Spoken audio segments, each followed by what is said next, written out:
الف لام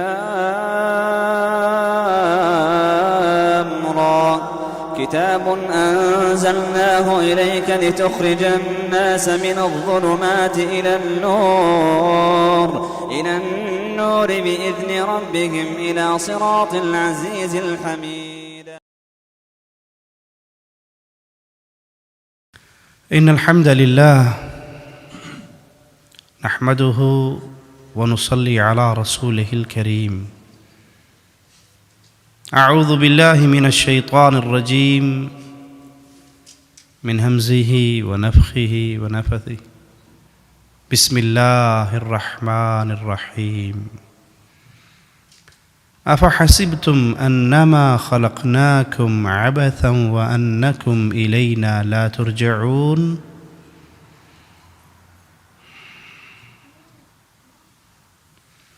انسان کی یہ زندگی بڑی مختصر ہے.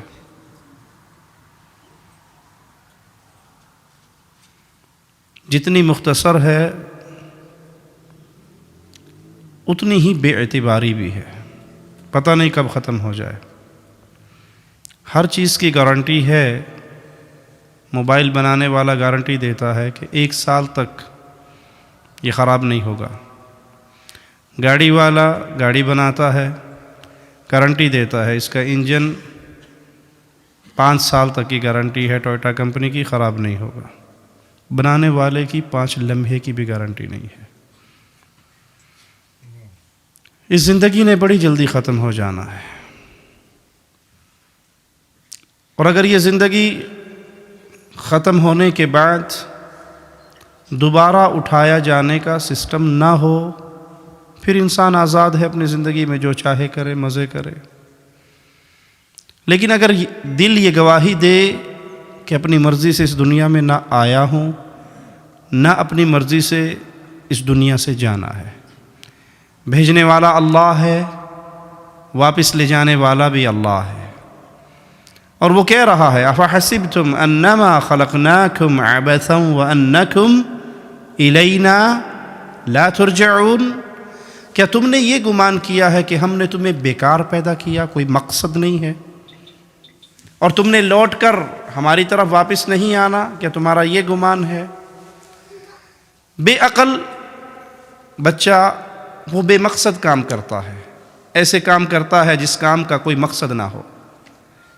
لیکن جس کے پاس عقل ہوتی ہے وہ کبھی بے مقصد کام نہیں کرتا. آپ چھوٹے چھوٹے بچوں کو دیکھتے ہوں گے، وہ اپنا گھر بناتے ہیں، ریت کے اندر بیٹھ کے پاؤں پہ مٹی ڈالتے ہیں، گھروندے بناتے ہیں، کھیلتے ہیں، 3 4 5 گھنٹے لگاتے ہیں، اور جاتے ہوئے پاؤں کی ٹھوکر سے سب گرا جاتے ہیں. ہوتا ہے نا ایسا؟ کیوں؟ بچے ہیں، عقل نہیں ہے. کیا عقل مند آدمی کو ایسا کرتا ہے؟ آپ میں سے کوئی کسی ایسی کمپنی میں جاب کرے گا جہاں سیلری نہ ملے؟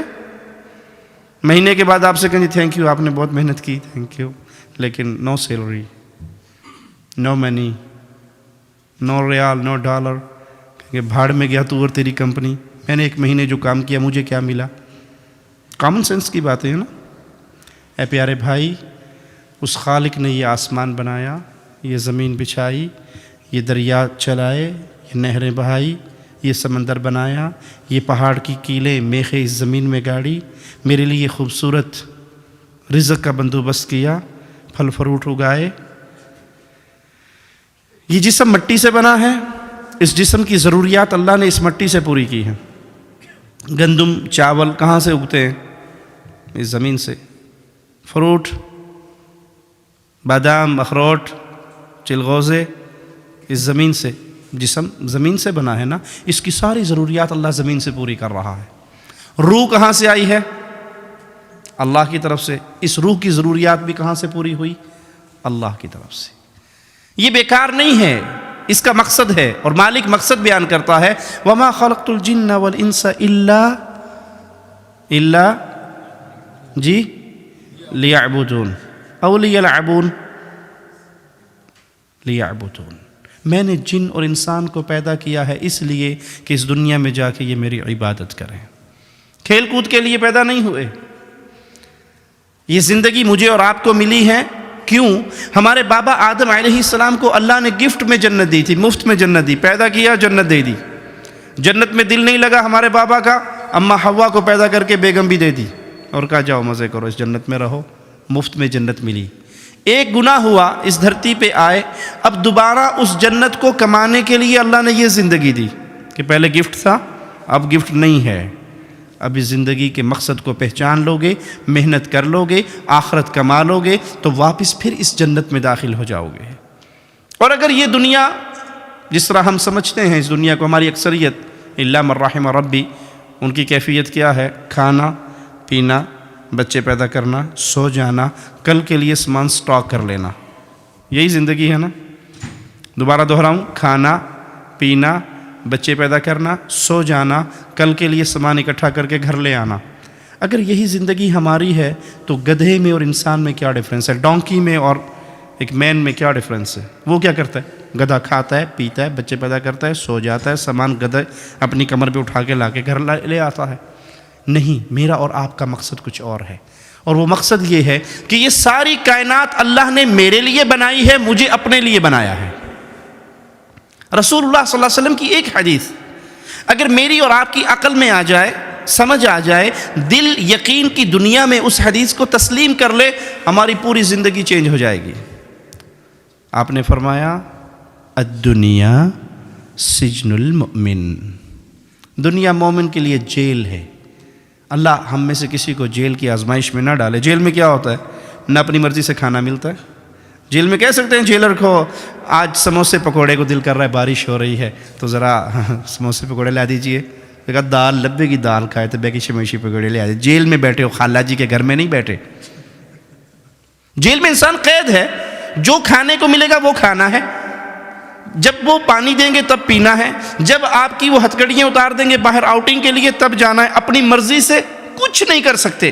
رسول کریم صلی اللہ علیہ وسلم نے ایک جملے میں مومن کی پوری زندگی بیان کرتے فرمایا الدنیا سجن المؤمن، دنیا مومن کے لیے قید خانہ ہے۔ اپنی مرضی مومن کی نہیں ہے، خالق کی مرضی ہے۔ اپنی کوئی تمنا مومن کی نہیں ہے، جو خالق نے حلال کیا وہ ہمارے لیے حلال ہے، جس کو خالق نے حرام کیا وہ ہمارے لیے حرام ہے۔ ہم اپنی مرضی سے دنیا میں کچھ نہیں کر سکتے۔ والجنت الکافر، کافر کے لیے دنیا جنت ہے۔ وہ شراب پیے، وہ زنا کرے، وہ سور کھائے، وہ کتا کھائے، وہ بلا کھائے، وہ حلال کھائے، وہ حرام کھائے، وہ کھائے نہ کھائے، جو مرضی کرے اس کے لیے یہی جنت ہے۔ اور ہمارے لیے یہ جہنم، ہمارے لیے یہ جیل، ہمارے لیے یہ قید خانہ ہے کہ اس قید خانے میں ہم نے اپنے مالک کو راضی کرنا ہے۔ اور مالک ہمارا اتنا رحمان اور رحیم ہے، اتنا پیارا ہے، اتنی ماں اپنے بیٹے سے محبت نہیں کرتی جتنا اللہ اپنے بندے سے محبت کرتا ہے۔ رسول اللہ صلی اللہ علیہ وسلم ایک عورت کو دیکھتے ہیں جس کا بچہ گم گیا، وہ بچے کو تلاش کرتی پھرتی ہے، جب مل جاتا ہے چھاتی سے لگاتی ہے، فیڈ کرواتی ہے، چومتی ہے، چاٹتی ہے۔ پیارے رسول صلی اللہ علیہ وسلم فرماتے ہیں یہ ماں اپنے اس بچے کو آگ میں پھینک دے گی؟ فرمایا نہیں، یہ ماں تو اپنے اس بچے کے لیے پاگل ہو رہی تھی، یہ کیسے آگ میں پھینک سکتی ہے؟ کہا اللہ کی قسم، یہ ماں اپنے بیٹے سے وہ پیار نہیں کرتی جو خالق اپنی مخلوق سے پیار کرتا ہے۔ وہ رحمان ہے، وہ رحیم ہے، وہ عزیز ہے، وہ کریم ہے، اس نے اتنی رحمتیں کی ہے۔ وہ فرماتا ہے یا ابن آدم، آدم کے بیٹے، لو بلغ ذنوبک عنان السماء، تیرے گناہ اتنے ہو جائیں کہ زمین پہ رکھے زمین بھرتی جائے، تیرے گناہ اس زمین و آسمان کے خلا کو جو 500 سال کی مسافت کے برابر ہے تو بھر دے اپنے گناہوں سے، پھر ثم لقیتنی، تیری اور میری ملاقات ہو جائے ایک شرط کے ساتھ۔ ہائے انسان، تو اس شرط کو بھی پورا نہ کر سکے تو تجھے کون عقل مند کہے گا؟ مالک فرماتا ہے جو مرضی گناہ کے، زنا، چوری، ڈاکہ، شراب، سب دنیا کے گناہ کر لیے، زمین و آسمان کا گیپ تمہارا گناہوں سے بھر گیا، ثم لقیتنی، پھر تیری میری ملاقات کا دن آیا، ایک شرط کے ساتھ، اس سارے گناہوں کے بنڈل میں ایک گناہ نہ ہو۔ کتنے گناہ نہ ہو؟ ایک گناہ۔ وہ کیا؟ تو نے اللہ کے ساتھ کسی کو اس کا پارٹنر نہ بنایا ہو۔ میں سارے گناہوں کو معافی نہیں، میں سارے گناہوں کو نیکیاں بنا کے تیرے حوالے کر دوں گا، ولا ابالی، مجھے پرواہ بھی نہیں ہوگی۔ ایک شرط ہے بس، کبھی کسی کو میرا پارٹنر نہ بنانا، نہ میری ذات میں، نہ میری صفات میں، نہ میری عبادت میں۔ میں تنہا ہوں، یکتا ہوں، قل هو اللہ احد۔ اللہ الصمد لم یلد ولم یولد ولم یکن لہ کفوا احد. میں تنہا ہوں، بے نیاز ہوں، نہ میں نے کسی کو جنا ہے، نہ میں جنا گیا ہوں، نہ میری اولاد ہے، نہ میرے ماں باپ ہیں. اس یقین کو اپنے دل میں بٹھا کے ایک شرک سے بچتا ہوا میرے پاس آ جانا، تیرے سارے گناہوں کو معاف کر کے میں تجھے اپنی جنتوں کا وارث بنا دوں گا. وہ جنت، موسیٰ علیہ السلام پوچھتے ہیں، صحیح مسلم میں یہ روایت ہے، اے اللہ تیرے آخری جنتی کا کیا حال ہوگا، کیسا جنتی ہوگا؟ کہ یہ سب سے آخر میں گرتا پڑتا بچتا پل صراط کو کراس کرے گا، مڑ کے جہنم کو دیکھے گا، اللہ تیرا شکر ہے تو نے مجھے اس سے بچا دیا. آخری جنتی جنت میں جا رہا ہے. جب یہ جہنم سے بچ کے، پل صراط کے عذابوں سے بچ کے باہر آئے گا، اللہ اس کے لیے ایک درخت نمودار کرے گا، بڑا خوبصورت. یہ اس کو دیکھتا رہے گا، دل میں اس کی آئے گی، کاش میں اس درخت کے نیچے چلا جاؤں. یہ کہے گا، اللہ مجھے بھی اس درخت کی چھاؤں میں بٹھا دے، اس کا پھل کھاؤں، اس کا پانی پیوں، اس کی چھاؤں میں بیٹھوں. اللہ مالک فرمائے گا، بندے میں نے تجھے اگر یہ دے دیا، تیری ڈیمانڈ اور بڑھے گی، تو مزید مانگنا شروع کر دے گا. اللہ نہیں اے دے چھوڑو نا، پہ اور کچھ نہ مانگنا، اے تے دے چھوڑو نا، پہلا سوال تو پورا ہو نا. اللہ اس کے نیچے بٹھا دے گا. تھوڑی دیر کے بعد کچھ فاصلے پہ ایک نیا درخت نمودار ہوگا. یہ تھوڑی دیر تو کوشش کرے گا کہ میں نے وعدہ کیا، ایگریمنٹ کیا، میں نہیں، لیکن ایک ایسی چیز دیکھ چکا ہے کہ صبر نہیں ہے. کہ اللہ مالک وہ درخت جو ہے نا، اب مجھے اس کے نیچے.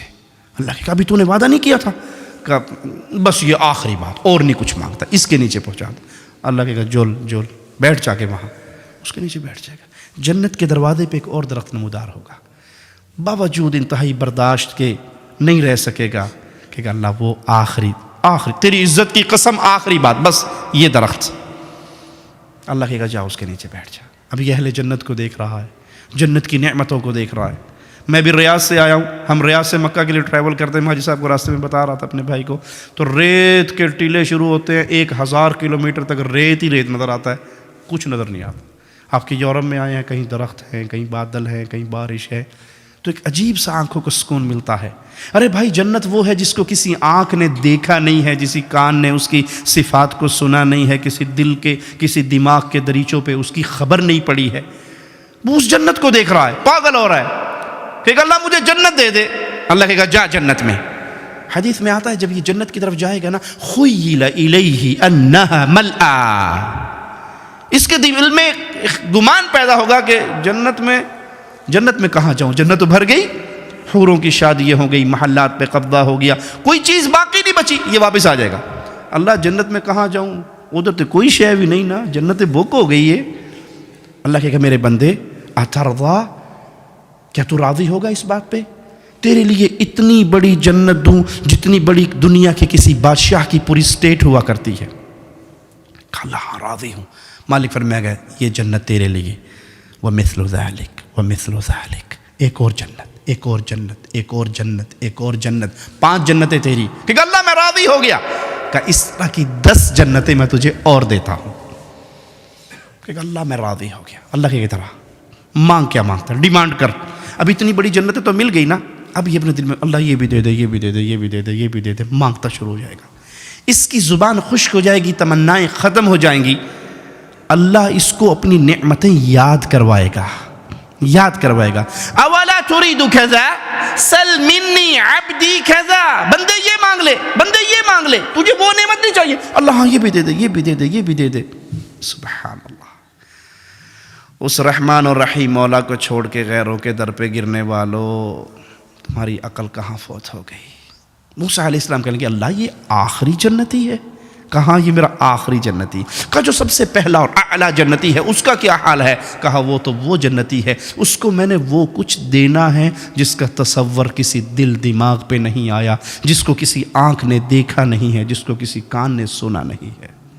اتنا رحمان اللہ، اتنا رحیم اللہ، اتنی محبت کرنے والا اللہ، اتنا زیادہ انعام دینے والا اللہ، وہ اس جنت میں آنے کے لیے شرط لگا رہا ہے. بندے یہ جنت تجھے ملے گی، شرط کیا ہے، ثم لقیتنی، جب تیری اور میری ملاقات ہو تو لا تشرک باللہ شیئا، اس اصول پہ قائم رہنا، تو کبھی میرے ساتھ شرک نہ کرتا ہوا اگر میرے پاس آ گیا، تیری زندگی بھر کے گناہوں کو معاف کر دوں گا، تیری دنیا بھر کی خطاؤں کو معاف کر دوں گا۔ وہ اللہ۔ ایک شخص نے 99 مرڈر کیے، 99 مرڈر، 99 بندے مارے۔ پھر کسی سے پوچھا جی میں نے اتنے بندے مارے ہیں، کیا میرے لیے معافی ہے؟ کہا یہ نے 100 چوہے کھا کے بلی اج نوں چلی، کہ پہ کر دے ہو جی، تواڈے واسطے معافی نہ ہو سی؟ انہوں نے کہا چلو میں تے جانا ہی جاننا، مجھے تسی کیوں لگے پھر دیو؟ تلوار کٹی، سینچری پوری، اس کو بھی مار دیا۔ پھر کسی سے پوچھا میں نے 100 بندے مارے ہیں، سینچری، معافی ہے؟ کہا ہاں ایک شرط ہے معافی کی، یہ برا ماحول، یہ گندی سوسائٹی، یہ بیڈ فرینڈز چھوڑ دو، ان کو نکل جاؤ یہاں سے، وہ بستی اللہ والوں کی ہے وہاں جا کے رہو۔ اپنی بستی سے نکلتا ہے، موت کا فرشتہ آ کے دبوچنے کے لیے پہنچ جاتا ہے، جنت والے فرشتے بھی آگے روح قبض کر ہمارا ہے، جہنمی آگے ہمارا ہے، ہم جہنم میں لے کے جائیں گے، جنت والے کہتے ہیں جنت میں لے کے جائیں گے۔ بحث ہو گئی، فیصلہ مالک کے دربار میں بلند ہوا، اللہ کیا کریں؟ مالک کو پتا تھا کہ ابھی میرا بندہ نکلا ہے، کہا پیمائش کرو، اگر زمین اس کی جدھر جا رہا تھا اچھی سوسائٹی وہ قریب ہے تو جنت میں جائے گا، بری سوسائٹی 100 بندوں کا مرڈر جہاں کیا تھا وہ قریب ہے تو جہنم میں جائے گا۔ رحمان کی رحمتوں پہ قربان جاؤں، زمین پہ وحی اتار کے کہا نیک بستی میرے بندے کے تھوڑی قریب ہو جا، بری بستی میرے بندے سے پیچھے ہٹ جا۔ پیمائش ہوئی، ایک بالشت وہ قریب نکلی، مولا نے جنت عطا فرما دی۔ اب وہ شرط لگا رہا ہے شرک نہ کرنا، کبھی میری ذات میں کسی کو پارٹنر نہ بنانا۔ جیسے کچھ لوگوں نے کہا عیسیٰ ابن اللہ، عیسیٰ بیٹا ہے اللہ کا، کچھ نے کہا عزیر ابن اللہ، عزیر بیٹا ہے اللہ کا، اور اللہ نے کہا تکاد السماوات یتفطرن من وتنشق الارض وتخر الجبال هدا ان دعوا للرحمن ولدا، قریب ہے آسمان پھٹ جائے، زمین ٹکڑے ٹکڑے ہو جائے، پہاڑ ریزہ ریزہ ہو جائے، ان دعوا للرحمن ولدا، ظالموں نے اللہ کا بیٹا بنا لیا۔ قل هو اللہ احد، اللہ کا کوئی بیٹا نہیں ہے، اللہ کی ذات کا کوئی پارٹنر نہیں ہے۔ کچھ لوگوں نے یہ جرم کیا تو ہم کلمہ پڑھنے والوں نے بھی جرم کے اندر پاؤں پیچھے نہیں رکھا، انہوں نے بھی نعرے مارنے شروع کر دیا الصلاۃ والسلام علیک یا نورم من نور اللہ۔ آپ نہیں سمجھتے محمد صلی اللہ علیہ وسلم اتو بشر سن، وچو وچو نور سن، بظاہر بشر تھے، حقیقت میں بشر نہیں تھے بلکہ اللہ کے نور کا ٹکڑا تھے۔ ارے بھائی جو اللہ کے نور کا ٹکڑا ہوا تو وہ کیا ہوا؟ اللہ نہ ہوا؟ عقل یہ کاغذ ہے، اس کاغذ میں سے یہ کاغذ میں نے الگ کر دیا، یہ کاغذ، اب کتنے کاغذ ہو گئے میرے پاس جی؟ ایک اے نے، ایک کاغذ نے، یا دودھ دے، یہ بکری تو نہیں بن گیا، کاغذ ہی رہا نا، جنس تے چینج نہیں ہوئی نا، ایک ہی رہی۔ دو ہونے کے بعد دونوں کی چیز تو ایک رہی۔ اللہ کے لیے اعلیٰ مثال سمجھانے کے لیے مثال دی ہے۔ آپ کہتے ہیں کہ محمد صلی اللہ علیہ وسلم اللہ کے نور میں سے نور ہے، تو پھر کتنے ہوئے اللہ؟ محمد صلی اللہ علیہ وسلم اللہ کے نور میں سے اللہ ہوئے تو اللہ کا نور ہی رہے نا، مخلوق تو نہیں، خالق کا نور ہے۔ تو پھر مجھے بتائیے طائف میں پتھر کس کو پڑ رہے تھے؟ پھر مجھے بتائیے کس کے کندھے پہ اونٹ کی اوجڑی پھینکی گئی تھی؟ پھر مجھے بتائیے کس کے گلے میں کپڑا ڈال کے کفار نے ایسا بھیجا تھا کہ آپ کی آنکھیں مبارک ابل پڑی تھی؟ ابو بکر نے آ کے اس کافر کو دھکا دے کے گرایا تھا اور کہا تھا اس کو اس لیے قتل کرتے ہو، اس کا یہ جرم ہے کہ یہ کہتا ہے کہ میرا اللہ ایک ہے۔ وہ کون تھا جس کی بیٹیوں کو ابو لہب کے بیٹے گھر بیٹھے طلاق دے گئے تھے؟ وہ کون تھا جو ابو بکر کے پیچھے سوار ہو کر ہجرت کے لیے غاروں میں چھپے تھے؟ وہ کون تھے؟ اللہ تھا یا رسول اللہ تھا صلی اللہ علیہ وسلم؟ وہ اللہ کے نور کے ٹکڑے تھے یا اللہ کے بندے تھے؟ اس لیے پیارے حبیب نے فرمایا تھا میں اللہ کا بندہ ہوں، مجھے اللہ کا بندہ کہنا، مجھے اللہ کا رسول کہنا۔ لا تطرونی کما اطرت النصارى عیسی ابن مریم، جیسے عیسائیوں نے عیسی ابن مریم کو اٹھا کر اللہ کا بیٹا کہا، تم یہ جرم نہ کرنا۔ انا عبدہ ورسولہ، میں اللہ کا بندہ ہوں، میں اس کا رسول ہوں۔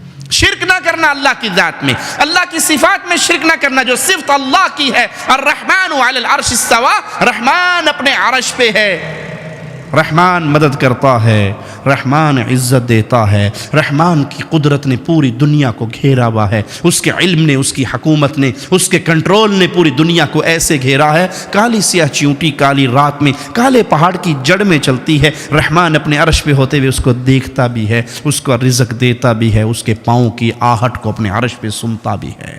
وہ رحمان ہے، اس کی صفات میں کوئی شریک نہیں، وہ رحمان ہے، اس کی عبادت میں کوئی شریک نہیں۔ جو کام عبادت ہے خالص اللہ کا، اس میں کسی اور کو حصہ دار نہیں بنایا جا سکتا، وہ خالص حق ہے اللہ کا۔ سجدہ عبادت ہے، قرآن حکیم میں اللہ کا حکم ہے وَاسْجُدْ وَاقْتَرِبْ، سجدہ کر، اللہ کے قریب ہو۔ جب یہ سجدہ آپ نے اور میں نے تسلیم کر لیا عبادت ہے، اب یہ کسی قبر پہ نہیں ہوگا، کسی مندر پہ نہیں ہوگا، کسی پیر صاحب کو نہیں ہوگا، کسی شاہ صاحب کو، حضرت جی کو، مرشد جی کو نہیں ہوگا۔ کیوں؟ یہ کام خالص ہے میرے اللہ کے لیے۔ وَارْكَعُوا مَعَ الرَّاكِعِينَ، رکوع کرو رکوع کرنے والوں کے ساتھ۔ جب آپ نے اور میں نے مان لیا کہ یہ رکوع کرنا عبادت ہے اور یہ حق ہے خالص اللہ کا، تو کسی شاہ جی کو، پیر جی کو، حضرت جی کے اس کے پاؤں چومنے کے لیے، اس کے پاؤں پکڑنے کے لیے کوڈا ہو کے رکوع کرنے کی شرعن اجازت نہیں ہے۔ کیوں؟ یہ اللہ کا حق ہے۔ جب یہ کہو نا کہ اے جی بزرگانوں نہیں مانتے، بڑے گستاخ نے، میں آپ کو مثال دے کے سمجھاتا ہوں تاکہ بات دل میں اتر جائے۔ جب انسان نکاح کر کے لاتا ہے بیوی کو گھر میں، تو وہ بیوی کس کی عزت ہوتی ہے؟ وہ کس کی غیرت ہوتی ہے؟ خاوند کی، یا خاوند کی ہے نا، اکیلے اس کی، اس میں کوئی پارٹنر، کوئی حصہ دار؟ دنیا کی ہر چیز میں پارٹنرشپ ہو سکتی ہے، عزت میں پارٹنر کسی کو نہیں بنایا جا سکتا۔ دو بھائی مل کے کہہ سکتے ہیں جی وہ پیسے کوئی نہ جی کرنے، گڈی کرنے جی، ٹیکسی کرنے، سویرے تساں پہ چلا سو، شامی اساں پہ چلا سا، کرتے ہو نا؟ گاڑی میں پارٹنر ہو سکتا ہے۔ مکان، وہ جی پیسے نہیں ہیں، 2 منزلہ مکان لے لو، چلو اوپر والے پورشن میں آپ رہیں گے، نیچے والے میں رہوں گا، پارٹنر ہو سکتا ہے۔ موبائل پارٹنر ہو سکتا ہے۔ دنیا کی A to Z چیزوں میں پارٹنرشپ ہو سکتی ہے، عزت میں پارٹنرشپ۔ کبھی کسی نے یہ فیصلہ کیا جی چلو جی وہ پیسے کوئی نہیں ہے، خرچہ بہت ہے، تو ایک لڑکی سے 2 بھائی مل کے شادی کر لیتے ہیں، جب میں ڈیوٹی پر ہوں گا تو آپ کی بیوی، جب میں آؤں گا آپ ڈیوٹی پہ جائیں گے تو میری بیوی۔ ایسے ہو سکتا ہے؟ نہیں ہو سکتا۔ عزت غیرت میں کسی کی شراکت۔ اچھا بھائی کی شراکت ہو سکتی ہے، سگے بھائی کی شراکت؟ سگے بھائی کی بھی نہیں ہو سکتی، کسی کی نہیں، وہ خاص میری ہے۔ میں آپ کو مثال دیتا ہوں۔ آپ بیگم کو گھر میں لے کے آئے، اب گھر میں لانے کے بعد تعارف کرواتے ہیں، جی یہ آپ کے سسر ہیں، یہ آپ کے دیور ہیں، یہ آپ کے جیٹھ ہیں، آپ کے ذمے ہیں ان کو کپڑے استری کر کے دینا، کپڑے دھو کے دینا، روٹی بنا کے دینا، صبح ڈیوٹی پہ جاتے ہیں ابو، آپ نے ان کو ناشتہ بنا کے دینا۔ یہ سب ڈیوٹی لگاتے ہو نا، بیگم کو بتاتے ہو۔ ویسے آج کل بیگ میں صرف خامدوں کو بھی دے دیں تو اللہ ان پر رحمت فرمائے، تو دیور جیٹھ تو پرانی بات ہے، میں ویسے مثال دے رہا ہوں، ٹھیک ہے؟ یہ ڈیوٹی لگ جاتی ہے۔ اب اگر بھائی بھابھی کے اندر بدماشی کا راستہ کھولنا چاہے اور بھابھی کہے کہ نہیں یہ حرام ہے، یہ زنا ہے، یہ گناہ ہے، میں تجھے اس کی اجازت نہیں دوں گی، تو بھائی کو کیا یہ حق ہے وہ یہ کہے یہ بھابھی بڑی گستاخ ہے دیور کی؟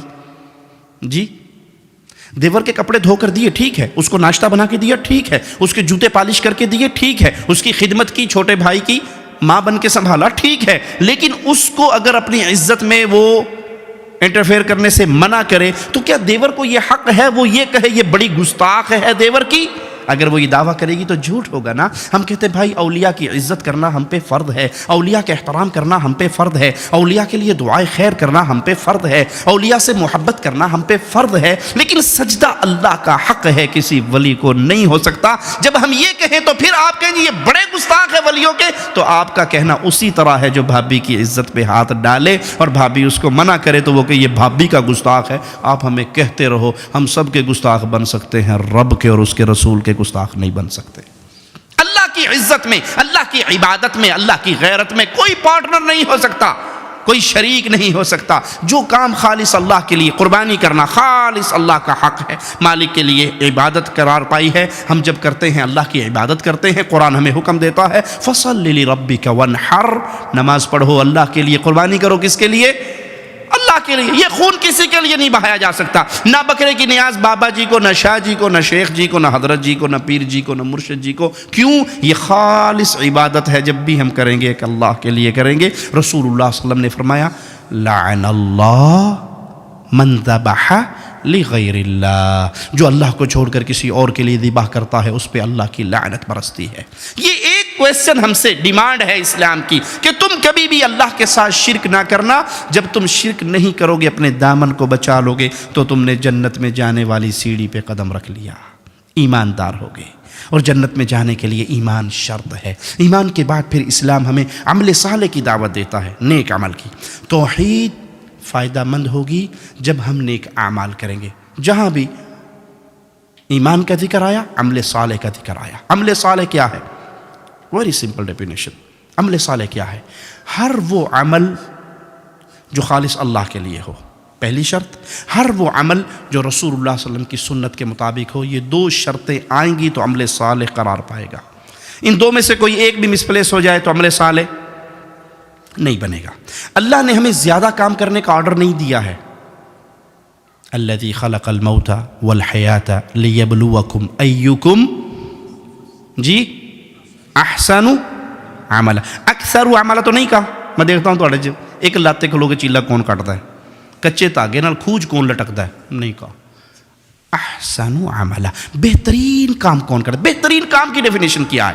بہترین کام میں دو بنیادی شرطیں ہیں، وہ عمل اللہ کے لیے ہو، وہ عمل رسول اللہ صلی اللہ علیہ وسلم کی سنت کے مطابق ہو۔ دو میں سے ایک شرط سائڈ پہ کر دو، بڑے بڑے عمل مٹی اور ریت بن کے اڑا دیے جائیں گے۔ آؤ میں مثال دیتا ہوں۔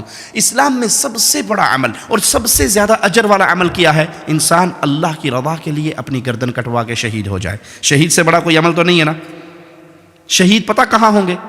جنت میں عرش کے ساتھ قندیلیں لٹکی ہوئی ہیں، اس کے اندر شہیدوں کی روحیں ہیں جنت میں، جہاں چاہتی ہیں اڑتی پھرتی ہیں۔ رسول اللہ صلی اللہ علیہ وسلم نے فرمایا 100 درجے اللہ نے صرف شہداء کے لیے جنت میں رکھے ہیں، بڑا اجر ہے۔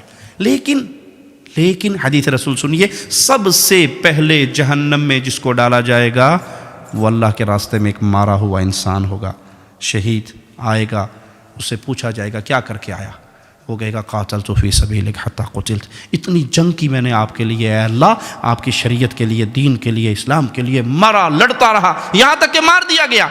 مالک فرمائے گا کذبت، جھوٹا ہے تو، جھوٹ بولتا ہے، تو نے لڑائی کی اس لیے یقال لک جری، لوگ تیرے نعرے مارا، جی آ گیا، چھا گیا، کھا گیا، پی گیا، نعرے مار دیے لوگوں نے۔ تو نے پبلک کے اندر اپنی تعریف کے لیے ساری جنگ کی، میرے لیے نہیں کی، تیری نیت اللہ کو راضی کرنا نہیں تھا۔ تو پہلی شرط کیا تھی عمل صالح کی؟ کہ اللہ کو راضی کرنا مقصود ہو۔ وہ شرط ختم ہوئی تو شہید کا عمل ضائع ہو گیا۔ اذهبوا به الى النار، فرشتوں اس کو اٹھاؤ اور جہنم کے انگاروں پہ ڈال دو۔ جہنم کی آگ سٹارٹ ہوگی ایک اس بندے سے جو اپنے آپ کو شہید سمجھتا ہوا اللہ کے پاس آئے گا۔ دوسرا وہ بندہ جو قاری قرآن ہوگا لیکن اس نیت سے قرآن پڑھتا ہے، اس نیت سے تقریریں کرتا ہے کہ لوگ اس کے چرچے کریں۔ تیسرا وہ بندہ جو پیسہ خرچ کرتا ہے اس نیت سے کہ لوگ کہیں۔ ہم کرتے ہیں خرچ یا نہیں؟ پاکستان دی مسیح پکھا بھی لگوانا ہوئے نا تو پراں تے لکھ چھوڑنے آجی اللہ دیتا برائے سال ثواب۔ وہ جنوں پہ دینا ہے وہ تیرا نام نہیں جانتا، وہ تیرے پیو دا نام بھی جانتا ہے، اللہ تیرا نام نہیں جانتا۔ پانی کا کولر لگایا تو برائے سال ثواب حاجی اللہ رکھا، حاجی خدا بخش مرحوم رحمت اللہ علیہ، اللہ کو نہیں پتا۔ انا للہ و انا الیہ راجعون۔ ایک شرط ختم ہوئی، شہادت گئی۔ اور اگر یہ شرط ہو، شہادت تو بہت بڑی بات ہے۔ میں حدیث سناتا ہوں آپ کو، سنیے۔ رسول اللہ صلی اللہ علیہ وسلم فرماتے ہیں قافلہ سفر کر رہا ہے اور وہ پڑاؤ ڈالتا ہے، رات کا ٹائم ہے، بستر لگ گئے، سارے خیمے لگ گئے، سو گئے۔ ان میں ایک آدمی ہے وہ بھی سونے کا ڈرامہ کرتا ہے، لیٹ جاتا ہے، جب دیکھتا ہے نا سارے سو گئے، اب کوئی نہیں جاگ رہا، چپکے سے اٹھتا ہے، وضو کرتا ہے، مصلی پہ کھڑا ہو کے اپنے رب کو پکارنا شروع کر دیتا ہے۔ اللہ اس بندے کی اس 2 رکعت نماز سے اتنا خوش ہوتا ہے کہ اپنے عرش پہ مسکراتا ہے، جیسے اس کی شان کو لائق ہے۔ لیس کمثلہ شیء، اس کی کوئی مثال بیان نہیں ہو سکتی۔ 2 رکعت عمل، اللہ مسکراتا ہے اپنے عرش پہ۔ اس کی اس حرکت کو دیکھ کر کے سارے لیٹ جائیں، سب کی آنکھیں بند ہو جائیں، سب سو جائیں، مجھے کوئی دیکھنے والا نہ ہو، تو اس وقت پھر میں تنہا اپنے اللہ کو راضی کرنے کے لیے اٹھوں۔ ہماری حال کیا ہوتا ہے؟ پہلے کا ایک دور تھا جب کہا کرتے تھے، بزرگ کہا کرتے تھے، نیکی کرو دریا میں ڈالو، کرتے تھے نا، نیکی کرو دریا میں ڈال، نیکی کر کھوج پاؤ۔ اب کیا کہتے ہیں؟ نیکی کرو کیمرے میں ڈالو۔ آپ نے کئی مسلمانوں کو دیکھا، اللہ من رحم ربی اللہ ہدایت دے، حج پہ گئے، عمرے پہ گئے، احرام باندھا ہوئے اور ہاتھ اٹھا کے کوئی نہیں بنا تو بولنا نہیں آتا، پکچر میری بنا، اب پیچھے کعبہ، احرام بندھا ہوا، ہاتھ اٹھا ہوئے، ہاں جی 1 2 اسمائل شو، 1 2 3 اوکے، بس۔ کس کو دکھایا ہے یہ ڈرامہ؟ کس کے ساتھ ہے؟ اللہ کے ساتھ بھی ڈرامہ کرتے ہیں کہ طواف کے اندر میں اپنی تصویریں اتروا رہا ہوں، لا کے بیٹھک میں لگاؤں گا، فیس بک پہ لگاؤں گا، میں عمرہ کرنے گیا تھا، بیڑا غرق ہو گیا سارے عمرے کا۔ 2 رکعت نماز چوری چھپ کے پڑھی، کوئی دیکھنے والا نہ ہو، اس کو دیکھ کے اللہ اپنے عرش پہ مسکرا رہا ہے. اور شہادت، قتل اللہ کے راستے میں اس لیے کہ لوگ راضی ہو جائیں، ضائع ہو گیا. ایک شخص آئے گا قیامت کے دن، کھجوروں کا ڈھیر ہوگا اس کا، وہ کہے گا اللہ اتنی کھجوریں زندگی میں نے تو کبھی خرچ نہیں کی تیرے راستے پہ، یہ کہاں سے آ گیا؟ اے کاش پیارے حبیب کی یہ باتیں اس دل کی دنیا کو یقین کی وادی تک لے جائیں. پیارے حبیب فرماتے ہیں، مالک کہے گا اے میرے بندے، تو نے آدھی کھجور ایک فقیر کو دی تھی؟ یاد کر، تیرے پاس ایک فقیر آیا تھا، تو نے آدھی کھجور دی تھی اس کو، یاد ہے تجھے؟ کہا اللہ یاد ہے، لیکن اس وقت تیری نیت صرف یہ تھی کہ میں اللہ کے لیے دے رہا ہوں، کوئی دکھلاوا نہیں، کوئی کیمرے میں مووی نہیں بن رہی، کوئی دیکھ نہیں رہا، کوئی ریکارڈنگ نہیں ہو رہی، کوئی نہیں، صرف اللہ کو راضی. میں نے اس آدھی کھجور کو پرورش کرتا رہا، یہ سارا ڈھیر اس آدھی کھجور کا ہے. پہلی شرط اللہ راضی ہو، یہ شرط ہے کسی بھی عمل کے قبول ہونے کے لیے. وہ نماز، وہ روزہ، وہ حج، وہ زکوٰۃ، وہ جہاد، وہ صدقہ، وہ خیرات، دنیا کا کوئی عمل صالح نہیں کہلائے گا جب تک وہ خالص اللہ کے لیے نہ ہو. دوسری شرط، وہ عمل رسول اللہ صلی اللہ علیہ وسلم کی سنت کے مطابق نہ ہو. عملوں کا ڈھیر لگا دے. ایک صحابی آئے، رسول اللہ صلی اللہ علیہ وسلم فرماتے کیا ہوا تجھے؟ بہت کمزور ہو گیا ہے. اس نے کہا جی وہ 1 سال سے مستقل روزہ رکھا ہوا ہے، 1 سال سے مستقل تہجد کی نماز پڑھ رہا ہوں، نہ رات کو سوتا ہوں نہ دن کو افطار کرتا ہوں. فرمایا اللہ نے تیرا کوئی روزہ قبول نہیں کیا. جس نے ہمیشہ روزہ رکھا اس کا کوئی روزہ نہیں ہے. 1 سال کے روزے قبول ہوئے، کیوں؟ سٹیمپ نہیں ہے. کس چیز کی سٹیمپ؟ رسول اللہ صلی اللہ علیہ وسلم کی. ہمارے سعودی عرب میں پتہ کیا ہوتا ہے؟ مارکیٹ میں آپ جاؤ نا، پیپسی کی مشینیں لگی ہوئی ہیں.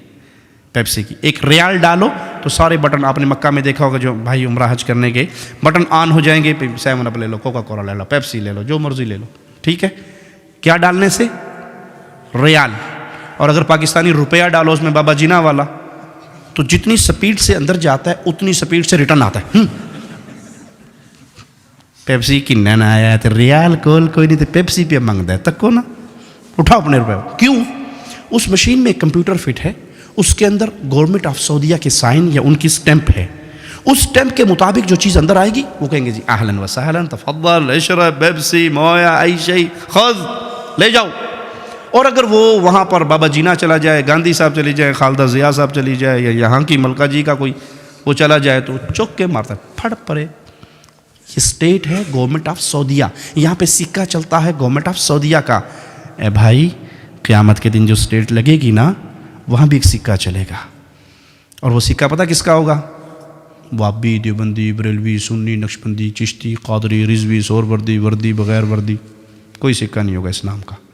ایک ہی سکہ، محمد فرق بین الناس. آج سب کو بھول جاؤ، جو محمد کا بن کے آیا ہے وہ جنت میں چلا جائے.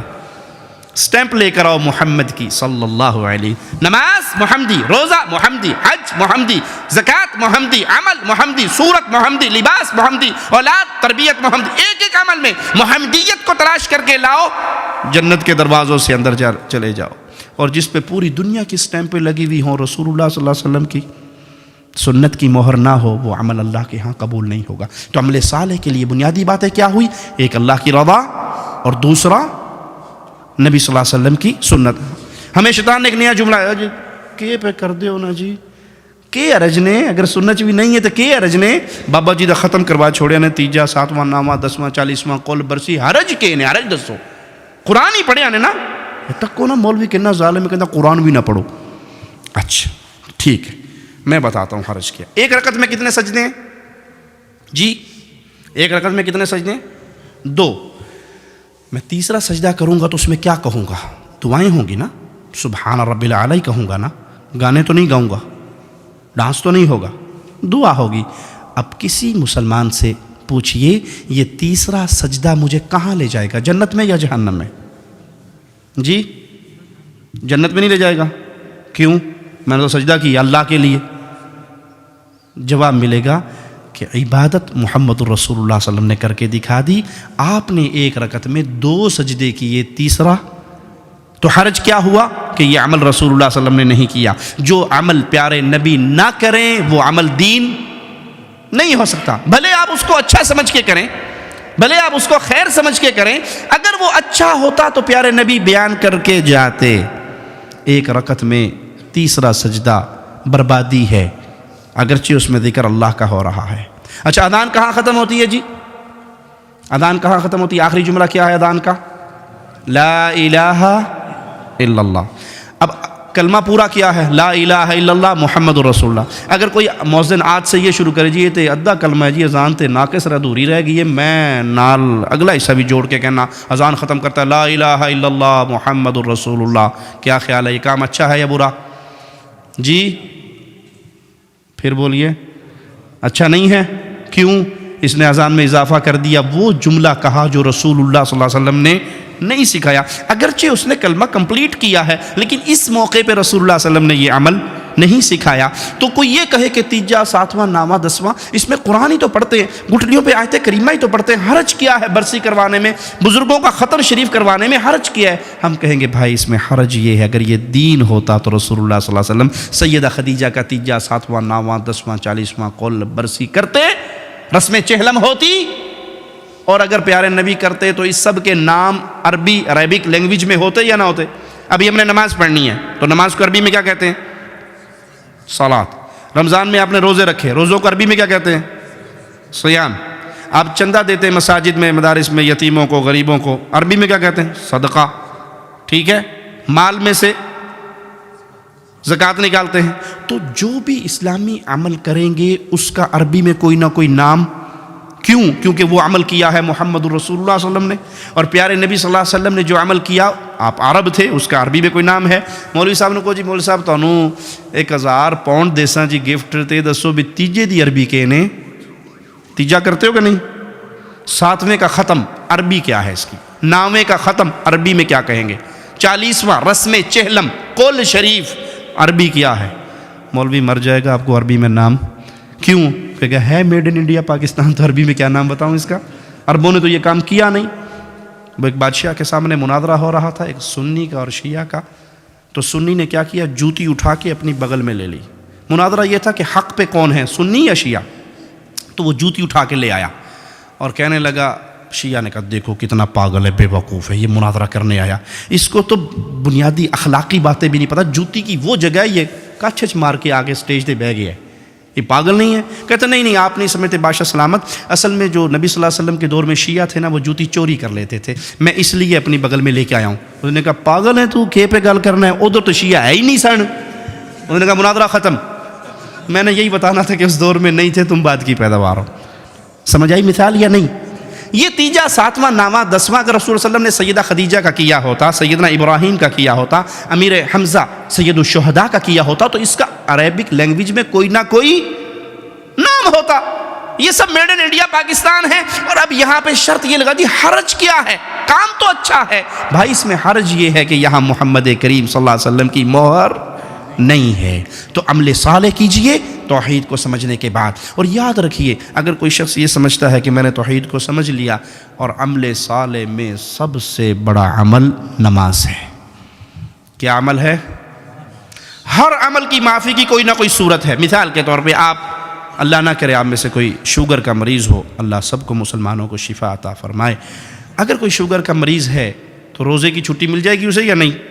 شوگر لو ہو جاتی ہے، بے ہوش ہو جاتا ہے، گر جاتا ہے، تو پھر کیا کہیں گے اسے؟ بھائی آپ اپنے حصے کا کسی غریب کو روٹی کھانا کھلا دو، آپ کا روزہ معاف۔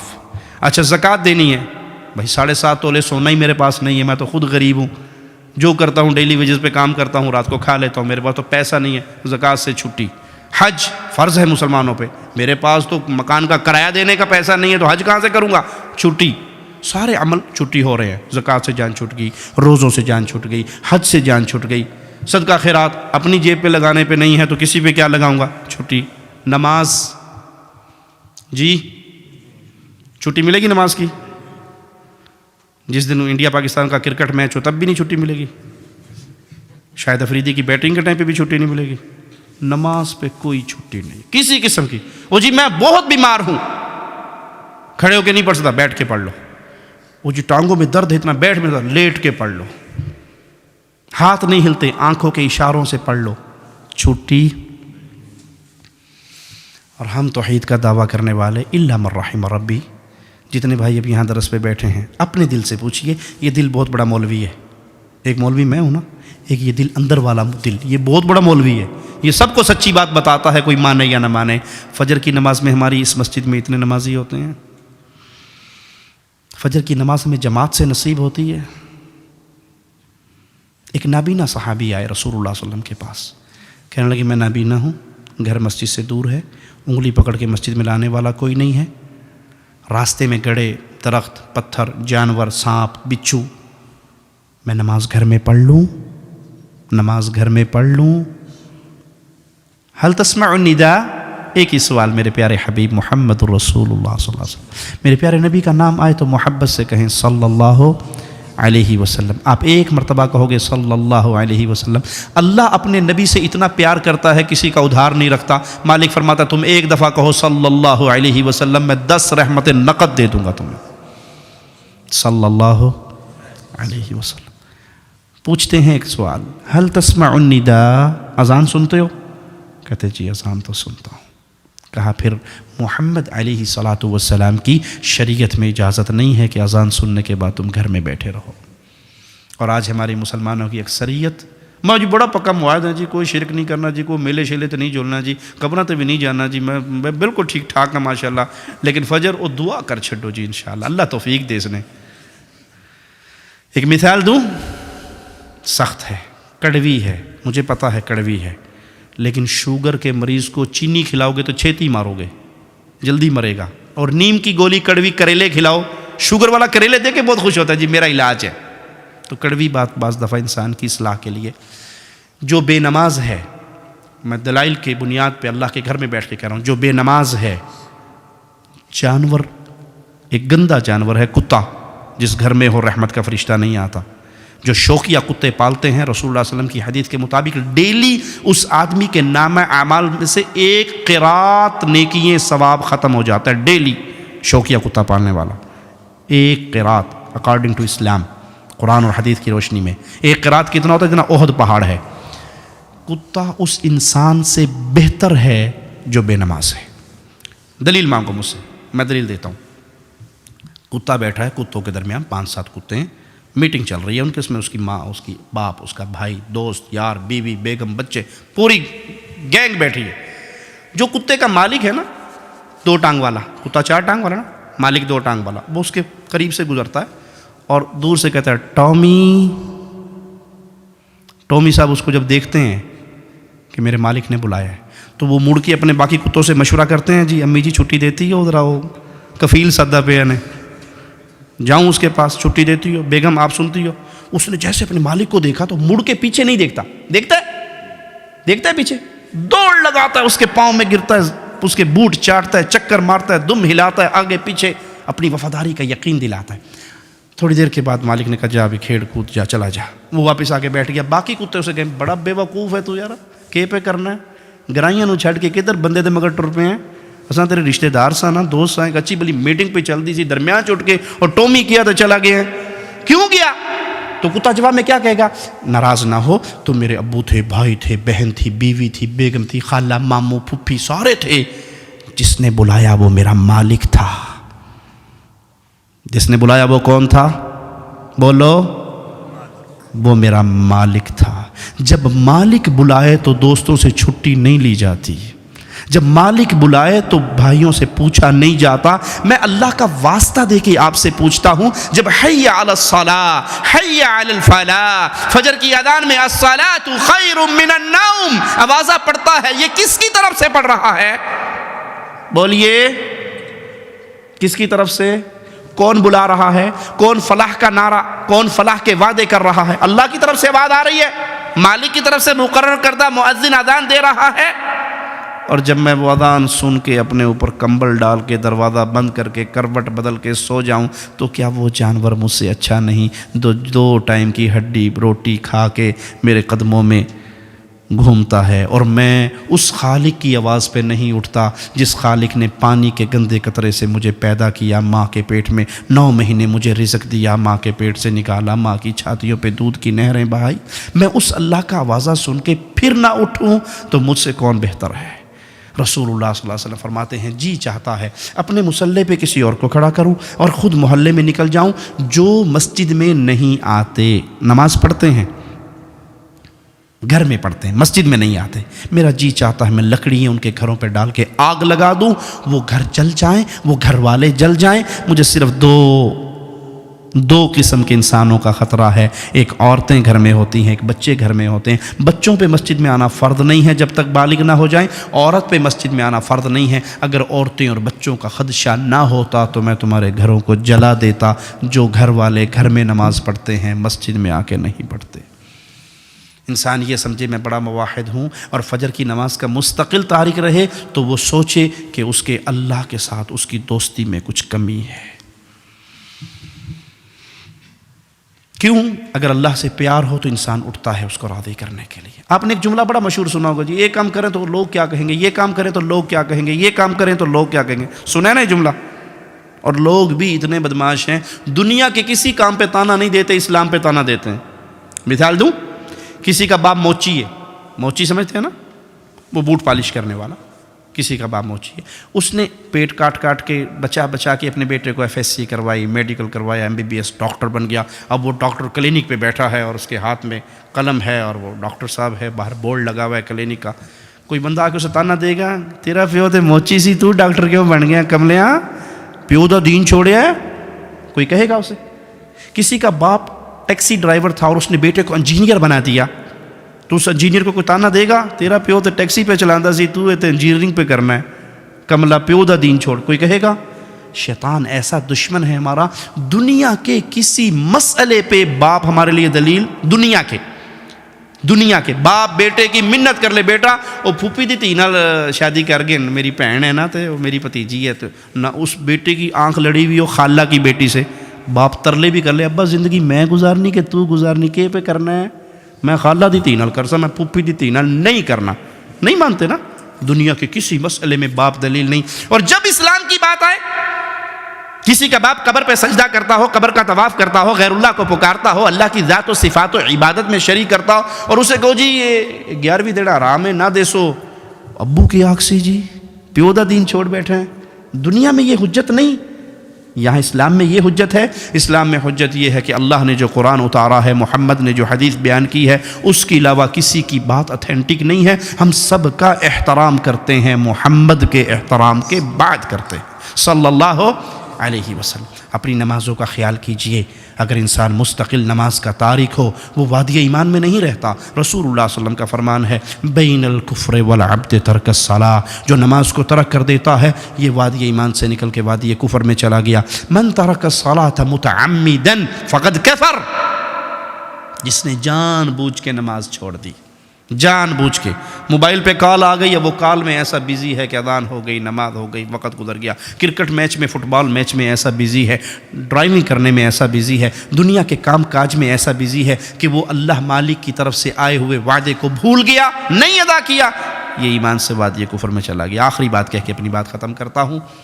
رسول اللہ صلی اللہ علیہ وسلم طائف میں پتھر پڑے ہیں، لہو لہان ہوئے، زخمی ہوئے، گر گئے، ہوش آیا، سامنے جبرائیل کو دیکھا، پہاڑوں کے فرشتے کو دیکھا، انہوں نے کہا جی اجازت دیجیے اس پہاڑ کے فرشتے کو، یہ 2 پہاڑوں کو اٹھائے گا، اہل طائف کو پیس کے رکھ دے گا، آٹا بنا دے گا، انہوں نے جو ظلم کیا ہے یا رسول اللہ صلی اللہ علیہ وسلم آپ پر، اللہ نے ان کو دیکھ لیا ہے اور اللہ نے بھیجا ہے، اب اجازت دیجیے۔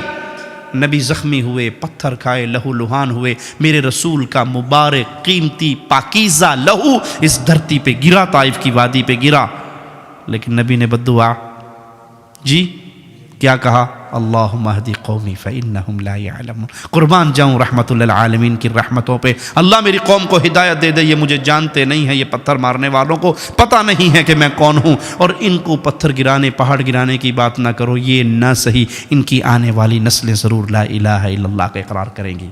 وہی نبی حالت جنگ میں ہے اور کفار نے اتنا شدید اٹیک کیا ہے کہ آپ نماز نہ پڑھ سکے، اور نماز کا وقت نکل گیا۔ جب مصلی پہ نماز قضا کرنے پڑھنے کے لیے دوبارہ کھڑے ہوئے، جس رسول نے طائف میں سر پھڑوا کر، لہو لہان ہو کر، پتھر کھا کر، گالیاں کھا کر بد دعا نہیں دی تھی، وہ مصلی پہ کھڑے ہو کے بد دعا دے رہے ہیں، اللہ ان کافروں کے گھروں کو، ان کے پیٹوں کو، ان کی قبروں کو، او کما قال علیہ الصلوۃ والسلام، جہنم کی آگ سے بھر دے، انہوں نے ہمیں نماز سے روک دیا۔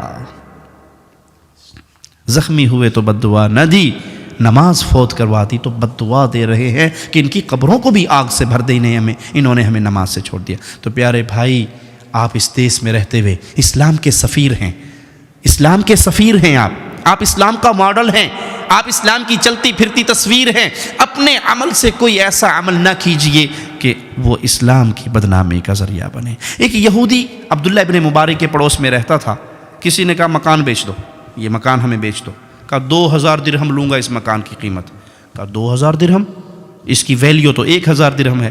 کہا 1000 درہم تو مکان کا مانگتا ہوں، 1000 درہم عبداللہ ابن مبارک کے پڑوس کا مانگتا ہوں، جس کی جب بھی خوشی کا موقع آتا ہے، جو اپنے بچوں کو کھلاتا ہے وہ میرے بچوں کو بھی کھلاتا ہے، گھر میں گوشت بناتا ہے تو پانی زیادہ ڈال دیتا ہے، ایک ڈونگا میرے گھر میں بھی بھیج دیتا ہے، جو اس کے گھر میں پکتا ہے وہ میرے گھر والے کھاتے ہیں، جو اس کے گھر والے پہنتے ہیں وہ میرے گھر والوں کو ملتا ہے۔ 1000 درہم تو میں مانگ رہا ہوں دینار مکان کی قیمت، اور 1000 درہم مانگ رہا ہوں میں عبداللہ ابن مبارک کے پڑوس کی قیمت۔ آپ اسلام کے سفیر ہیں، آپ اسلام کے پیامبر ہیں۔ یہاں پر اپنے عمل سے، اپنے کردار سے کوئی ایسی حرکت نہ کریں کہ اسلام پہ حرف آئے کہ مسلمان ایسے ہوتے ہیں، بلکہ اپنے آپ کو اتنا پولائٹ رکھے، اتنی محبت اور انداز میں ان لوگوں کے ساتھ وقت گزاریں کہ آپ کے کردار کو دیکھ کر یہ مسلمان ہو جائیں، آپ کے اعمال کو دیکھ کر یہ مسلمان ہو جائیں، آپ کے حسن سلوک کو دیکھ کر یہ مسلمان ہو جائیں۔ یہاں پہ رہتے ہوئے اسلام پہ عمل کرنا، اسلام کے لیے محنت کرنا، اسلام کے لیے جینا، یہ آپ کی انتہائی اہم ذمہ داریوں میں سے ایک ذمہ داری ہے۔ کیوں؟ زندگی گزر رہی ہے، اللہ نے سوال کرنا ہے ہم سے، جوانی کہاں گزار کے آیا، زندگی کہاں گزار کے آیا، پیسہ کہاں سے کمایا، کہاں خرچ کر کے آیا۔ یہ سوال ایسے ہیں کہ رسول اللہ صلی اللہ علیہ وسلم فرماتے ہیں اس وقت تک بندہ انسان اپنے قدموں کو اللہ کے سامنے سے ہلا نہیں سکے گا جب تک ان سوالوں کا جواب نہیں دے گا۔ کہاں سے آیا، کہاں لگایا، زندگی اور جوانی کہاں پہ خرچ کر کے آیا۔ اللہ سے دعا ہے اللہ ہمیں زندہ رکھے تو اسلام پہ رکھے، موت دے تو اس حال میں دے، اللہ ہم سے راضی ہو، ہم اپنے اللہ سے راضی ہوں، ہم اسلام کے لیے کچھ کر گزرے ہوں، ہماری جان، ہمارا مال، ہماری صحت، ہماری صلاحیتیں، ہمارے قلم، ہماری زبانیں امانت ہیں، اللہ کی طرف سے دی ہوئی۔ ان امانتوں کے بارے میں آپ سے سوال ہونا ہے۔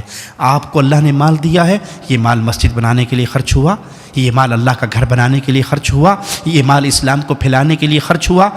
رسول اللہ صلی اللہ علیہ وسلم کی حدیث کی روشنی میں ایک تیر 3 بندوں کو جنت میں لے کر جائے گا، بنانے والا، خریدنے والا، چلانے والا، اللہ کی شریعت کے لیے، اللہ کی دین کی مدد کے لیے، یہ 3 چیزیں اس کو جنت میں لے جائیں گی۔ اسی پہ قیاس کرتے ہوئے مثال دیتا ہوں، قرآن پاک کا ایک ٹرانسلیشن نسخہ آپ کے پاس ہے، ترجمہ کرنے والا، پرنٹ کرنے والا، خرید کے کسی مسلمان کو گفٹ دینے والا، کسی انسان کو گفٹ دینے والا جو اسلام میں داخل ہو جائے، اس کو پڑھنے کی وجہ سے، وہ کیسٹ ہو، وہ کتاب ہو، وہ CD ہو، وہ قرآن ہو، وہ کوئی اچھی چیز ہو جس کے ذریعے اسلام پھیل رہا ہے، تینوں کو جنت میں لے گیا۔ میرا فرض ہے میں اپنی انگلیوں پہ گنتی کروں، میں نے اپنے مال کو، میں نے اپنی صلاحیتوں کو، میں نے اپنی زبان کو، میں نے اپنے ہاتھوں کو کتنے لوگوں کو اسلام کی روشنی پہنچانے کا ذریعہ بنایا، کتنے لوگ میری وجہ سے دین اسلام کی نعمت سے سرفراز ہوئے۔ قیامت کے دن آپ کا پلڑا لگے گا، یاد رکھیے جتنے لوگ آپ کی وجہ سے اسلام میں آئے ان سب کی زندگی بھر کی نیکیاں آپ کے پلڑے میں ہوں گی۔ یہ اصل کمائی ہے، یہ کمائی نہیں ہے کہ آپ نے پلاٹ کتنے خرید لیے، مکان کتنے بنا لیے، کوٹھیاں کتنی ہو گئی، کاریں کتنی ہو گئی، گولڈ کتنا اکٹھا کر لیا، یہ تو مرتے ہی غیروں کا ہے، وارثوں کا ہے، تقسیم ہو جائے گا۔ آپ کی اصل کمائی یہ ہے میری وجہ سے کتنے لوگ مسلمان ہوئے، میری وجہ سے کتنے مسلمان حقیقی مسلمان بنے، میں نے اسلام کو پھیلانے میں کیا کردار ادا کیا۔ اگر کچھ کیا تو اللہ کے ہاں اس کا بدلہ پائیں گے، اور اگر نہیں تو یہ نعمتیں اللہ نے دی ہیں، ان نعمتوں کا اللہ نے سوال کرنا ہے۔ اللہ سے دعا ہے اللہ ہمیں حق پہ قائم رکھے، حق پھیلانے والا بنائے، زندہ رکھے اس حال میں کہ ہم لا الہ الا اللہ کی تحریک کی خدمت کرنے والے ہوں، موت آئے اس حال میں ہماری زبان سے لا الہ الا اللہ نکل رہا ہو اور ہماری روح اللہ کی جنتوں کی طرف پرواز کر رہی ہو۔ اقول قولی ھذا واستغفر اللہ لی ولکم ولسائر المسلمین فاستغفروہ انہ هو الغفور الرحیم۔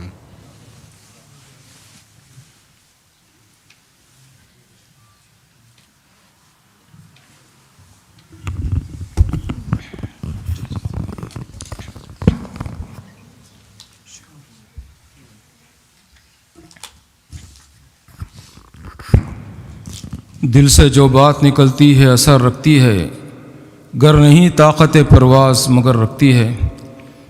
ماشاءاللہ پہلی مرتبہ بالمشافہ زندگی میں شیخ توصیف الرحمن صاحب حفظہ اللہ سے سننے کی سعادت اور شرف حاصل ہوا۔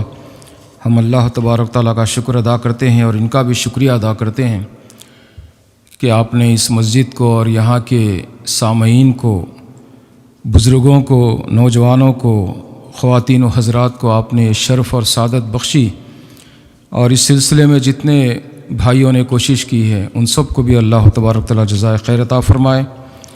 اور مولانا محترم نے توحید اور سنت کے تعلق سے اور آخر میں ہم لوگ جو توحید و سنت کا دعویٰ کرتے ہیں، جو نمازوں میں کوتاہی کرتے ہیں، اس کی طرف بھی توجہ دی۔ اللہ مجھے اور آپ سب کو حقیقی معنوں میں نمازی بنائے، موحد بنائے، متبع سنت بنائے۔ ہم آپ کا بہت بہت شکریہ ادا کرتے ہیں۔ آپ تمام سے گزارش ہے کہ جہاں بھی مولانا محترم کے خطابات ہوں تشریف لے جائیں، خصوصاً 24 اگست کو اتوار کے دن آپ نہ بھولیں کہ انشاءاللہ گرین لین میں جو 37ویں سالہ کانفرنس ہونے والی ہے 11 بجے سے 7 بجے تک، اس میں بھی انشاءاللہ شیخ صاحب کا خطاب ہوگا، آپ ضرور تشریف لائیے۔ اب میں آخر میں ریکویسٹ کرتا ہوں ہمارے برادر اظہر الطاف صاحب سے کہ کچھ انگلش میں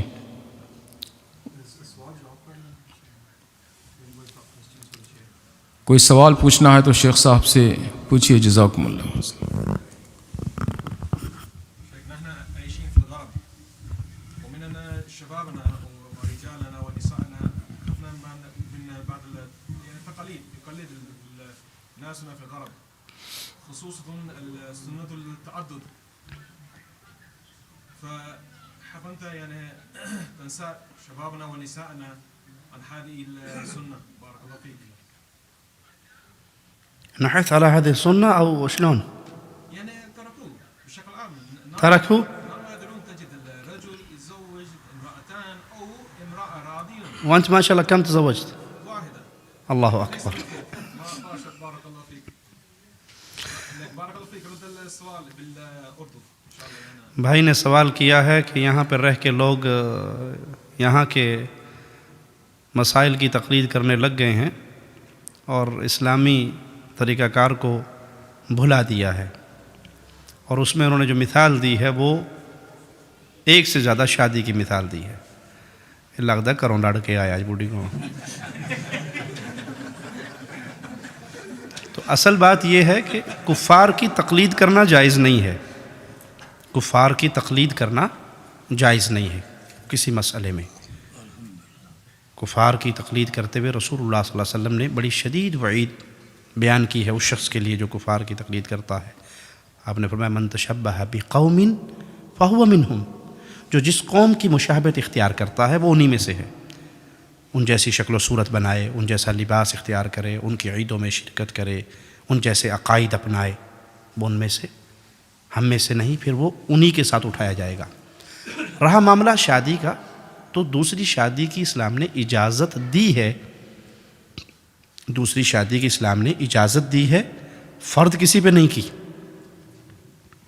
کسی پہ فرض نہیں ہے، اجازت ہے، کوئی کرنا چاہے تو اجازت ہے اس کو، لیکن شرط بڑی شدید ہے۔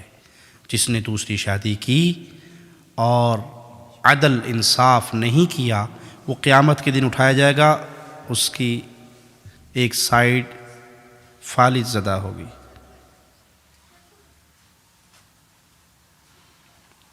دوسری شادی بڑی خطرناک وادی ہے، جس میں اترنے کے لیے لازم ہے کہ انسان عدل و انصاف کے پیمانوں کا خیال رکھے۔ یہ نہیں ہے کہ وہ شادی کر لے اور پھر بیوی کے حقوق ادا نہ کرے، ایک پہلے کر لی، اس کے 5-7 بچے ہو گئے، تو پھر ایک دوسری مل گئی، اب اس کا کوئی بچہ نہیں، تو 24 گھنٹے وہ ہی گھر پہ رہتا ہے، اس بیچاری کو خرچہ بھی نہیں ملتا اور وہ روتی اور رل جاتی ہے، اور اکثر ایسے ہوتا ہے، دوسری کر کے پہلی کو لوگ بھلا دیتے ہیں۔ اگر کریں تو شرط ہے انصاف، انصاف پیسے میں، انصاف وقت میں، انصاف باریوں میں۔ آپ کو یہ نہیں کہ ایک کے لیے آپ نے سوٹ لیا تو 50 پاؤنڈ کا لے لیا، اور دوسری کے لیے لیا تو جو 10 پاؤنڈ کا بھی ٹھیک ہے، وہ میری بڑی اچھی بیوی جی کچھ نہیں کہندی، وہ تو کچھ نہیں کہے گی، اوپر سے جوتے پڑیں گے۔ وہاں بہت پٹائی ہوگی. تو یہ فرض نہیں ہے کہ ہر شخص کی دوسری شادی کرے، لیکن اگر کوئی کرے تو کسی مسلمان عورت کو جائز نہیں ہے کہ اپنے خاوند کو اس کام سے منع کرے، جو رائٹ اس کو اکارڈنگ ٹو اسلام میرے اللہ نے دیا ہے. لیکن مرد اس پہ لازم ہے کہ عدل و انصاف کے پیمانوں کو برابر رکھے. 500 روپے ادھر خرچ دے رہا ہے تو 500 ہی اس کو ادھر دینے ہیں. جتنا ٹائم ادھر گزارتا ہے اتنا ہی ٹائم ادھر گزارنا ہے. تو برابری کرے. دل کی محبت کا معاملہ الگ ہے. رسول اللہ صلی اللہ علیہ وسلم فرمایا اللہ میرا دل عائشہ کی طرف زیادہ جھکتا ہے، مجھے اس پہ نہ پکڑنا. کیوں؟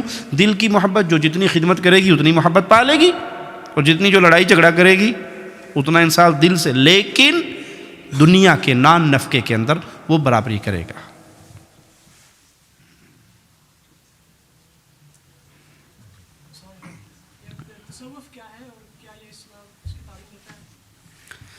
بھائی نے پوچھا ہے تصوف کیا ہے، کیا اسلام اس کی تعلیم دیتا ہے؟ اسلام کمپلیٹ ہو چکا قرآن اور حدیث کی شکل میں، رسول اللہ صلی اللہ علیہ وسلم کی مبارک زندگی کے اندر، اور اس زندگی میں تصوف کا کوئی کنسیپٹ نہیں ہے. تصوف ابتدا میں کہا جاتا تھا زہد اور تقوی کو، جو صوف کا لباس پہنتے تھے اور متقی انسان بننے کی کوشش کرتے تھے، اور وہ اس کے اوپر یہ لفظ بولا گیا. پھر اس کے اندر نظریات داخل ہوئے اور وہ نظریات باطل تھے. وحدت الوجود کا نظریہ صوفیہ نے اپنایا، وحدت الشہود کا نظریہ اپنایا، حلول کا نظریہ اپنایا، الفنا کا نظریہ اپنایا. تو یہ تمام نظریات قرآن و حدیث کے ساتھ اس طرح ٹکراتے ہیں. وحدت الوجود کا عقیدہ جس کو ابن عربی نے رائج کیا، وہ اس کا زیادہ بڑا داعی بنا. اس نے کہا العبد رب والرب عبد یا لیت شعری من المکلف ان قلت عبد فذاک رب او قلت رب انی یکلف. بندہ خدا ہے، خدا بندہ ہے، ہر چیز ہی وہی ہے، جس کو دیکھو وہ اللہ ہے. اللہ ہی کی نعوذ باللہ مختلف صورتیں ہیں. تو کسی مولوی نے اٹھ کر اعلان کر دیا انا الحق، میں اللہ ہوں، اللہ میرے اندر حلول کر چکا ہے، میں اللہ میں فنا ہو چکا ہوں. تو یہ تمام صوفیہ کے عقائد باطل عقائد ہیں، قرآن و حدیث کی ضد ہیں.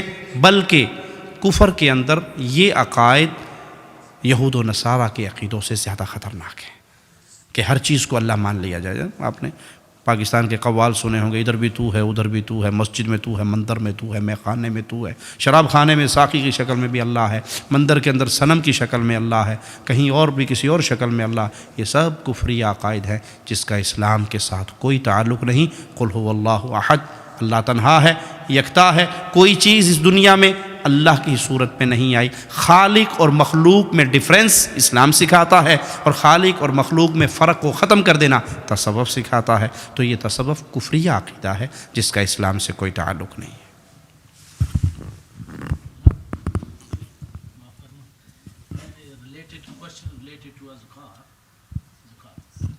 میرا مطلب یہ ہے کہ اگر میں نے اس کے 5 لاکھ بھائی دینا نہیں ہے، وہ سوال پوچھ رہے ہیں. جی یہ بات ٹھیک ہے، لیکن جو میڈل والا ہوتا ہے کیا اس کو بھی زکات دینی پڑتی ہے؟ ایک سے لینا ہے دوسرے کو دینا ہے. آپ کا پیسہ ان کے پاس ہے اور آپ کے اوپر قرض بھی ہے، آپ کے اوپر کسی کا قرضہ بھی ہے اور آپ نے ان سے لینا بھی ہے. لیکن جو آپ کے اوپر قرض ہے، کہ آپ کے پاس کوئی اور چیز نہیں ہے وہ قرض اتارنے کے لیے؟ کوئی اور چیز آپ کے پاس نہیں ہے، اور یہ جو پیسہ آپ نے لینا ہے اس کے ملنے کی امید ہے یا ڈوب گیا؟ چانسز ہیں. ہاں اگر چانسز ہے تو اب اس کی زکوٰۃ دیں گے. نہیں، میرا کہنے مقصد ہے جو لینا ہے اس پہ بھی اور دینے والے پہ بھی. نہیں، آپ نے جو لینا ہے کسی سے اس پہ آپ نے زکوٰۃ دینی ہے. وہ جو دینا ہے وہ تو آپ پہ قرض ہے. جو آپ کی پراپرٹی پڑی ہے اور سال ہو گیا اور وہ ملنے کے چانس ہیں کہ ملیں گے تو اس پہ زکوٰۃ ہے. میرا کہنے کا مقصد ہے کہ میں نے ان کا 5,000 ان سے دیا، وہ اپنے جس نے آپ کا 5,000 دینا ہے، جو اس کی پراپرٹی، وہ اپنی پراپرٹی پہ خود دے گا. آپ نے اپنی پراپرٹی پہ دینی ہے. جو آپ کی چیز ہے اس پہ سال پورا ہو جائے اور وہ نصاب کو پہنچے تو اس پہ زکوٰۃ. جی سال پورا ہو اور وہ اس معیار کو، اس مقدار کو پہنچ جائے جس پہ زکوٰۃ ہے. اگر بزنس ہے کسی کا، جیسے کسی کی فیکٹری یا دکان ہے، وہ تو مال روٹیٹ ہوتا رہتا ہے، اور کبھی 10 ہے 5 ہے، کبھی ہے ہی نہیں.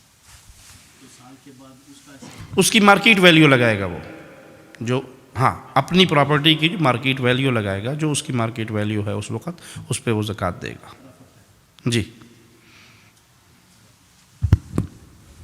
Okay, we have to bring the session to a close shortly. We can take one or two questions from either brothers. If any brothers want to ask a question in English, I'll do my best to translate for the Sheikh.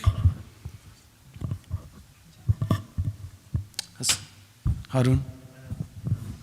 Sadly, we find many of Ahlul Hadith brothers, when it goes to praying in the masjid, they'll find the local masjid, which might be a Deobandi, and most likely it is a Deobandi masjid, and they won't travel the extra 5 minutes to go to Ahlul Hadith masjid. What advice do you give to those brothers who are Ahlul Hadith and pray behind Deobandis? جی جی کہ بریلی جو مسجد ہے تو اس کے پیچھے آپ امام کے پیچھے پڑھ سکتے ہیں جو بندی ہو یا بریلی ہو, اجازت ہے یا نہیں ہے, کیونکہ اختلاف ہے اس میں, تو آپ اس میں کیا رائے ہے؟ The other thing is that what makes it worse for us, when we say we don't pray behind the Deobandis, these same people turn around and say, well, Sheikh Sudais and Sheikh Shuraim come, and you people take him to the Deobandi Masajid as well. So it makes it difficult for us to challenge that. بھائی نے نماز پڑھنے کے بارے میں سوال کیا ہے کہ اہل ایمان اہل توحید کی مساجد ہونے کے باوجود بعض لوگ وہ 5 منٹ واک پہ یا 5 منٹ کی ڈرائیو پہ جو اہل توحید کی مساجد ہیں وہاں نہیں جاتے, بلکہ اہل شرک اور اہل بدعت کے پیچھے نماز پڑھتے ہیں, تو کیا وہ نماز پڑھنا جائز ہے؟ پیارے بھائی, جس کی عقیدے میں شرک ہے اس کے پیچھے نماز نہیں ہوتی. موٹا قانون, اصولی بات, جس کے عقیدے میں شرک ہو اس کے پیچھے نماز نہیں ہوتی. جو قبر پہ سجدہ کر رہا ہے, جو قبر کا طواف کرتا ہے, جو غیر اللہ کو پکارتا ہے, جو مردوں سے مدد مانگتا ہے, جو ان کو حاجت روا مشکل کشا سمجھتا ہے, جو اللہ کے علاوہ کسی اور کو علم غیب کا مالک سمجھتا ہے, غیب دان جانتا ہے, جو تصوف کے کفری عقائد پہ ہے, جو وحدت الوجود کا عقیدہ رکھتا ہے, جو مردوں کے بارے میں یہ عقیدہ رکھے یہ اپنی قبروں میں زندہ ہیں, ان کی قبروں پہ جا کے جو کہا جائے جو مانگا جائے وہ عطا کرتے ہیں, وہ تصرف کرتے ہیں, ان کو دنیا کے سارے حالات کا علم ہے, وہ جانتے ہیں قبر پہ کون آیا ہے کون نہیں آیا, اس کی کیا حاجت اور کیا پریشانی ہے, اور وہ اس کو سالو کرتے ہیں. یہ تمام عقائد توحید و سنت کے منافی عقائد ہیں, ان کے پیچھے نماز نہیں ہوتی. مثال دے کے سمجھاتا ہوں. ابھی آپ درس سے فارغ ہوں گے, اپنے اپنے علاقے کو اپنے اپنے گھر کو جائیں گے. آپ روڈ پہ آئے, ایک ٹیکسی ڈرائیور آپ دیکھتے ہیں, وہ ٹیکسی والا بیٹھا ہے, اور آپ کہتے ہیں میں نے گھر جانا ہے تو مجھے گھر چھوڑ دیجئے. وہ کہتے ہیں جی بیٹھیے, اور انشاءاللہ میں آپ سے کوئی پیسے نہیں لوں گا, فری لے کے جاؤں گا. آپ ایک اسلامی دعویٰ سینٹر سے واپس آئے ہیں تو میں آپ کو ڈراپ کرتا ہوں. آپ بیٹھنے لگے تو آپ نے غور سے دیکھا تو وہ جو ٹیکسی ڈرائیور تھا نا, وہ انا سی, انا سمجھتے ہو جی, اندھا تھا, آنکھیں نہیں تھی اس کی. بیٹھو گے اس کی گاڑی میں جی؟ کیوں؟ کچھ لوگ کہتے ہیں جی انہیں اپنا کام کرنا ہے تو اسے اپنا کرنا ہے, تسی ٹھیکیدار ہو دے. دلائل دیتے ہیں نا, ٹوٹی پھوٹی گھسی پیٹی دلیلیں. اس نے اپنا کام کرنا ہے, وہ پڑھ رہا ہے, اس کی ہو نہ ہو آپ کی تو ہو گئی. تو اس نے اپنا کام کرنا ہے, ڈرائیو کرنی ہے, آپ نے بیٹھنا ہے, آپ کا اپنا کام ہے, اس کا اپنا کام ہے. یہ مرسی تے مارسی جی کیسے کرتے ہو؟ خود بھی مرے گا مجھے بھی مارے گا. تو اندھے ڈرائیور کی گاڑی میں سفر نہیں کرتے نا, کیا کرتے ہیں؟ نہیں کرتے. جو توحید کو نہیں سمجھتا, شرک کرتا ہے, وہ ایمان کا اندھا ہے, وہ توحید کو نہیں سمجھتا, لہٰذا اس کے پیچھے نماز نہیں ہوتی. اور پھر امام ابن سیرین رحمہ اللہ فرماتے ہیں یہ دین امانت ہے, آپ کس سے لے رہے ہو اس کا خیال کیجئے. نماز کا وقت ہو گیا, انشاءاللہ پھر بات کرتے ہیں. Okay, inshallah. Finally, very quickly before the adhan, the Sheikh will be at Albury Faith Foundation on Wednesday. So, inshallah, you can catch him there. Okay, Jazakallah khair for coming. And Sheikh Saab had a very heavy schedule today. He's travelled all the way from London. We picked him up from Reading. So, he must be quite tired and exhausted. So, Jazakallah khair for your time and your effort in attending Dalli today. Assalamu alaikum wa rahmatullah. Inshallah. Sorry? 7:30 inshallah at Albury Faith Foundation on Wednesday.